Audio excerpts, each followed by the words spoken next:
stay close, or you're going to have to move away. The next thing that you're going to do is a little bit more difficult. It's the budget. So if you notice here, it says fill in your information only in the yellow spaces. So if you click and open this up, it will show you the budget.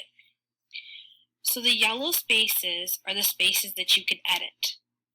Do not try to edit the spaces that are white, because those spaces calculate on their own based on formulas that I've put in.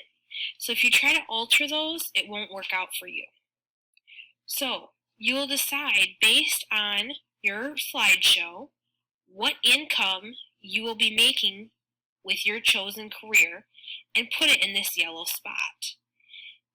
If you're going to be a teacher, say you want to put in a middle salary of about $50,000, you click your enter button and it automatically changes. It shows you that you'll make $50,000, and then your salary after taxes will be $42,500, and each week you would bring home $3,541. I'm sorry, month, not week. Ooh, that would be great. But so this tells you your monthly bring home. All of this stuff is connected. Oops. All of this stuff is connected to down here. Okay? The total amount after all your budget needs to be 0.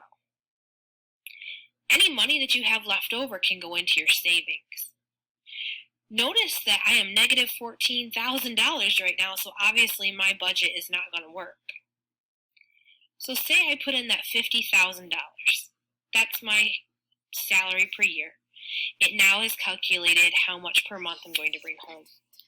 I now need to go on Zillow and find me a house and get a screenshot of a picture of the house, and then put in the information right here in the yellow spots for how much the house costs. So I'm going to pretend that I bought a house for $100,000, and you can decide that.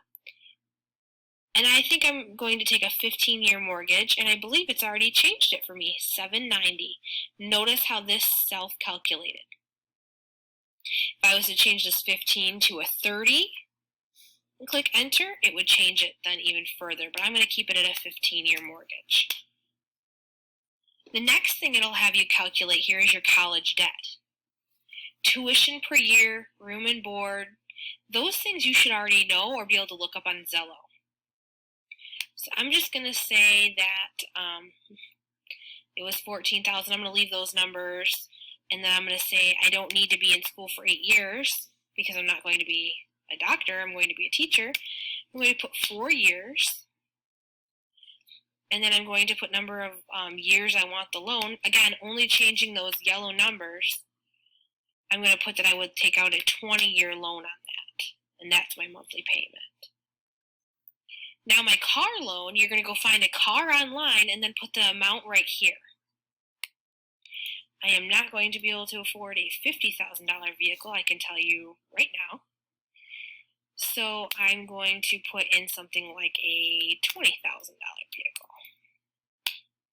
And how many years is my loan going to be? I put here that usually you're going to be between, well, I just noticed a typo. I'm going to see if I can fix this here. Usually between 1 and 6 years. So I would say maybe a 5-year loan. So it's going to tell you how much per month you're going to pay for your car. Retirement, usually you're going to work for 30 years. Now this is all pretty much pre-calculated. So all you're going to do here is tell me, are you going to work 30 years? Maybe you're going to be like Mr. Rad, you're going to work 40 years. Whatever you do, just only change the yellow because these are self-calculating based on your previous numbers. This is going to tell you if you start saving and you save for 40 years, including your compound interest, that you'll have $2.8 million.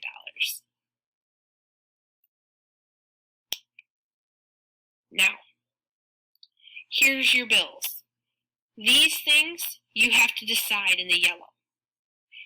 Cell phone, how much you're going to pay for a cell phone. Remember, if you're married, you're paying for 2 people. If you're single, you're paying for yourself. If you don't want to pay for a fancy company and want to do a track phone, whatever, I don't care, put it in here. Entertainment. How much money are you going to spend on entertainment per month? You know, how much are you going to go to the movies or buy things? That's what you have to put here. Internet. You're not going to change your heating and cooling. Groceries per month, charity per month, and then auto, just leave that at 100. Now down here we have how much are you going to put in your emergency fund per month, and how much are you going to put in your savings per month. Notice the numbers I have here are putting me in the negative. It cannot be negative because that means my budget does not balance. So I obviously need to make these numbers a little bit smaller. So I'm going to change this to $400 and $200, and that's going to get me a little closer. Charity is going to get $50, and that gets me closer.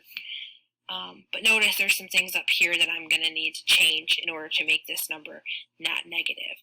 So I'm going to have to maybe get a cheaper car. When I change that number, it still brings me negative 943.